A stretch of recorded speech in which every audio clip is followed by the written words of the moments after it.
Olá, aqui é o professor Másio e esse vídeo é para falarmos sobre a Revolução Francesa, projetos, personagens e consequências. Pessoal, a Revolução Francesa foi uma revolução burguesa ou popular, jacobina ou girondina, urbana ou camponesa. Existem várias revoluções francesas que, em comum, tinham o mesmo inimigo, o antigo regime, e só. O antigo regime é a pauta entre uma política absolutista, uma economia mercantilista e uma sociedade estamental. Afinal, de resto, os rumos da revolução foram disputados por partidos e grupos políticos com visões bastante diferentes sobre o que significa liberdade, igualdade e fraternidade. Se liga na imagem. Nós temos aqui, falando sobre os jacobinos, que era uma população mais pobre. Você viu que esse grupo no poder era chamado de esquerda. Você tem um grupo do Pântano, que são políticos indecisos que ficam pulando para o lado dos jacobinos ou para o lado dos girondinos, que são os ricos, que nesse caso sentavam ao lado direito das assembleias. Daí a expressão direita e esquerda. Ao longo de 10 anos bastante agitados, a monarquia, a nobreza, a igreja e seus símbolos foram atacados por declarações de direitos, constituições, lanças e guilhotinas. Diversas e contraditórias, nascia a Revolução Francesa e com ela a Idade Moderna. Bem, falando de um grupo muito importante, nós temos os jacobinos. Esse grupo, ele vai ser formado por trabalhadores urbanos que defendiam a igualdade política e econômica, bem como a democracia direta e tiveram muita influência pela pressão que exerciam sobre a convenção. Aqui nós temos alguns elementos importantes. Ao lado esquerdo, você vê esse chapéu, que é chamado de barrete, e ele vai trazer os símbolos da Revolução Francesa. A expressão sans-culottes quer dizer que ele não tem aquela calça do nobre, que seria um culotte, uma parte de almofada aqui na região do quadril.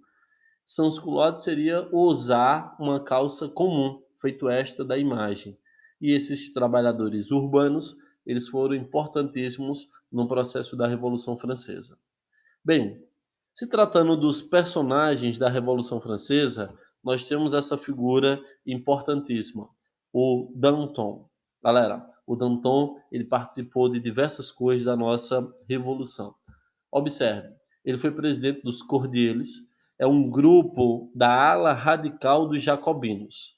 É um grupo que partia muito para a violência. O Danton apoiou a substituição de Luís XVI. Nós temos a criação do Tribunal Revolucionário, que é justamente num período de terror. Ele defendeu as reivindicações da classe trabalhadora.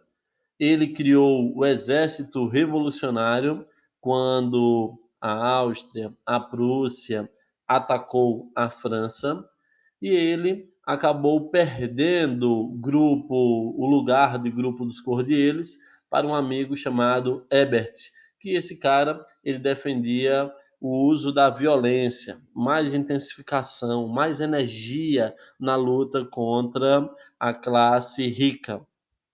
Nesse caso, o Danton, por ele brigar muito com uma das lideranças da época, que era o Robespierre, ele foi acusado de inimigo da República. Pessoal, a ruptura dos dantonistas com os jacobinos foi consumada no fim de 1793. O Robespierre, que era um dos líderes, acusou de ser inimigo da República. E este cara foi parar na guilhotina. Outro líder importantíssimo foi o Marat. Ele era um médico, desistiu da profissão. Em 1789, ele fundou o jornal O Amigo. Esse cara, ele defendia a ala dos jacobinos, que é essa classe mais pobre, mais trabalhadora. ele foi eleito para participar da convenção. A convenção é a terceira fase da Revolução Francesa, que também vai ganhar o nome de terror devido à violência praticada e o uso da guilhotina. E a morte desse cara, pessoal, foi justamente feita por uma mulher chamada Charlotte. Ela era uma militante da Girondina, da classe rica, entrou em sua casa e o assassinou na banheira, a punhaladas. Nos últimos dias, Marat passava várias horas na banheira, que aliviava suas dores provenientes de uma inflamação.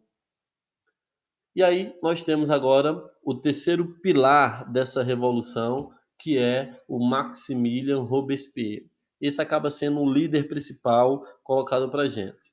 Ele se tornou o chefe do governo revolucionário da esquerda da Revolução Francesa. Ele foi um dos responsáveis por condenar o rei Luís XVI.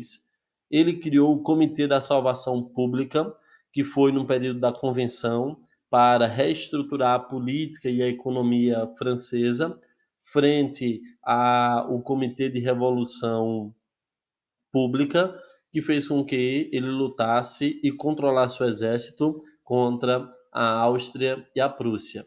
Galera, é no período de Maximilien Robespierre que nós temos o período de terror, aquele período em que não fazia-se distinção entre ricos e pobres e todos iam parar na guilhotina. Ora, ele foi o cara que executou Danton e ele acabou defendendo para a gente o voto universal, que foi colocado na primeira Constituição da França, do período da Convenção. Todos os homens podiam votar. Lembre-se que ele escolheu as mulheres. Igualdade de direitos, liberdade, e agora essa liberdade não foi imposta para as mulheres. As mulheres também tiveram participação importante nesse contexto, mas o Robespierre acaba expulsando ela da vida política. Ora, temos aí essas mulheres pegando em armas, participação de clubes, escrevendo em jornais. Tanto é que nós temos essa Olympe, que ela escreveu a Declaração dos Direitos do Homem e Direitos da Mulher e da Cidadã. Ora, essas mulheres, elas não tiveram grandes expressões de direitos, mas elas ainda conseguiram o direito ao divórcio e o fim dos privilégios da primogenitura masculina no caso de herança. No caso, elas terem direito à herança.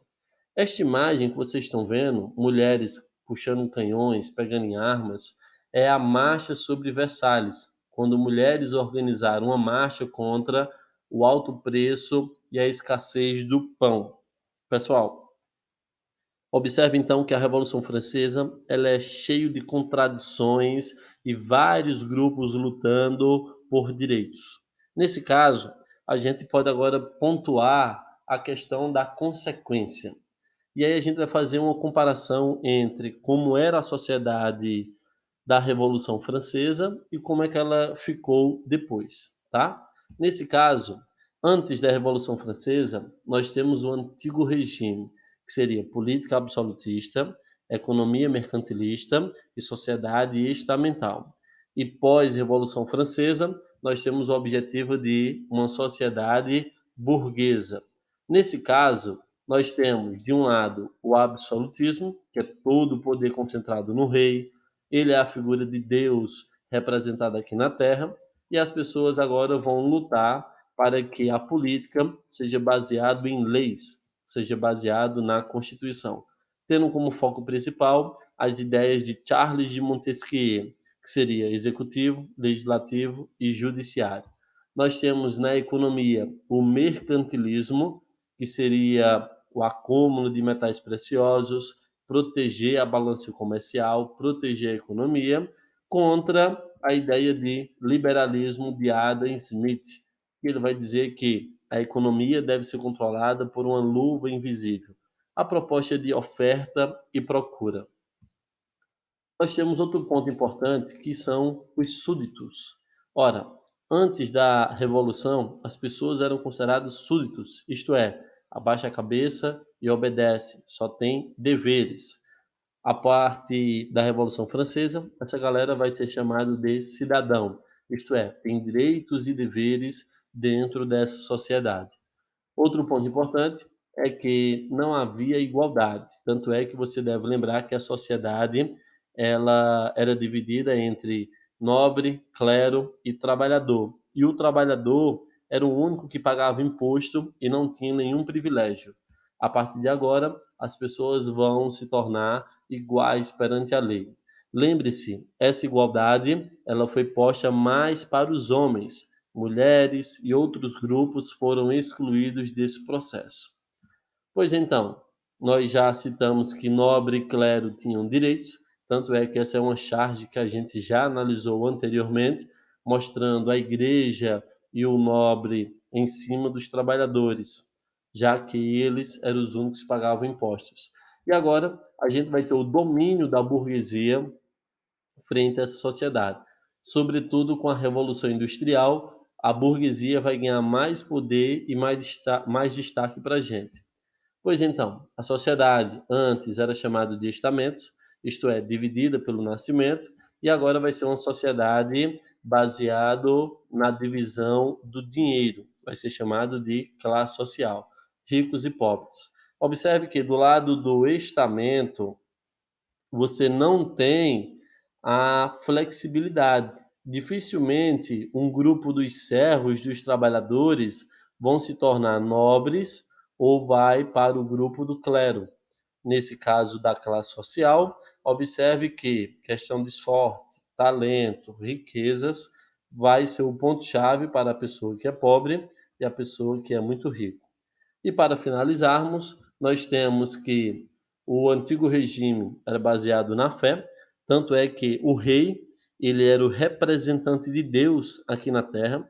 As pessoas acreditavam que o rei era capaz de tornar as pessoas boas por causa dessa característica, e a sociedade burguesa, ela vai ser uma sociedade baseada na razão.